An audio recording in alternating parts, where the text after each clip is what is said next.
Hi hello. ഇപ്പോൾ കുറേ ദിവസമായാലും എല്ലാവരെയൊക്കെ കണ്ടിട്ട് എനിക്ക് മടിയായിട്ട് ഇപ്പോൾ യൂട്യൂബിൽ വീഡിയോ ഒക്കെ ചെയ്യാനായിട്ട്. യൂട്യൂബിൽ വലിയ റെക്കമെൻഡേഷനൊന്നും വീഡിയോസിന് കൊടുക്കാറൊന്നുമില്ല. ഒരു സപ്പോർട്ടില്ലാത്ത യൂട്യൂബിന് എനിക്കിപ്പോൾ ഇത്തിരി ഇഷ്ടക്കുറവൊക്കെ തോന്നിയിട്ടുണ്ട്. ഇപ്പം ഞാൻ മുഴുവൻ ഇൻസ്റ്റാഗ്രാമിലാണ് എൻ്റെ കളികൾ മുഴുവനും. അപ്പോൾ അതവിടെ നിൽക്കട്ടെ കേട്ടോ. ഡ്രസ്സിൻ്റെ ലിങ്ക് ഞാൻ ഇട്ടേക്കാട്ടോ. നല്ല ഡ്രസ്സാണ് കേട്ടോ. ഞാൻ കുറേ നാളായിട്ട് ഉപയോഗിക്കുന്നുണ്ട്.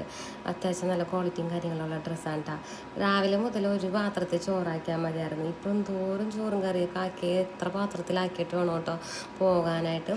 അപ്പം നമ്മൾ രാവിലെ തന്നെ സാധനങ്ങളൊക്കെ എടുത്ത് വെച്ച് കഴിഞ്ഞപ്പോഴൊക്കെ വാങ്ങിച്ചോട്ടൻ അവിടെ പട്ടിനെ ഇങ്ങനെ താലോലിച്ച് സ്നേഹിച്ചിരിക്കേണ്ട ഭയങ്കര ദയനീയമായിട്ട് നോക്കിയിരിക്കേണ്ട ചേട്ടൻ്റെ മുഖത്തോട്ട് നോക്കിയിട്ട് ബാക്കിയുള്ള കൂട്ടത്തിലുള്ള എല്ലാ കുഞ്ഞുങ്ങളും കാണാണ്ടായിട്ടാണ് ഇപ്പം ഇയാൾ മാത്രമേ ഉള്ളൂ. അങ്ങനെ നമ്മൾക്ക് ചോറും കറിയൊക്കെ വെച്ചേക്കണതൊക്കെ ഇനിയിപ്പോൾ എല്ലാവരുടെ സ്ഥാനങ്ങളിൽ യഥാർത്ഥ സ്ഥാനങ്ങളിൽ കൊണ്ടുവന്ന് വെച്ച് തന്നിട്ട് നമ്മൾക്ക് പോകാനായിട്ട്. അപ്പോൾ എല്ലാം ചായച്ച് പെറുക്കി ഞാനിവിടെ കൊണ്ടുവന്നിട്ടുണ്ട്. ഇനിയിപ്പോൾ ഓരോ പേരിക്കുള്ള സാധനങ്ങളൊക്കെ എടുത്ത് വെച്ചിട്ട് ഞാൻ ഓഫീസിലോട്ടും പിള്ളേർ സ്കൂളിലോട്ടും. അപ്പോൾ എല്ലാവർക്കും ഹാവ് നൈസ് ഡേ.